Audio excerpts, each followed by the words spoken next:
শুধুমাত্র এই দোয়াটি একবার পড়েন, আল্লাহ তাআলা আপনার 90 বছরের গুনাহ মাফ করে দেবেন ইনশাআল্লাহ। আপনার 90 বছরের গুনাহ মাফ হয়ে যাবে শুধুমাত্র এই দোয়াটি যদি একবার পড়তে পারেন। আপনার ভাগ্য খুলে যাবে, রিজিকে বরকত আসবে, মনের ন্যাক আশা পূরণ হবে, আল্লাহ আপনার সব দোয়া কবুল করে দিবেন। সুবহানাল্লাহি ওয়া বিহামদি।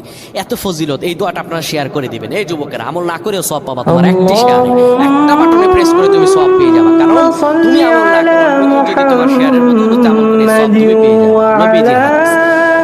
আমার ভাইয়েরা, আল্লাহর কাছে দোয়া করা, আল্লাহর কাছে দোয়া চাওয়া, এটি হলো মুমিনদের কাজ। আমার আল্লাহ বান্দাকে বলেন, বান্দারে উদউনি আস্তাজিব লাকুম, আমার কাছে চাও, আমার কাছে চাইলে আমি আল্লাহ তোমাকে দিয়ে দিব। কত বান্দা বাড়িতে যায় দেখবা একবারে দোয়াটি পড়তে পারে, দোয়াটি হলো মা চেহারা দেখে ঘুমের মধ্যে যাইতে পারবা না।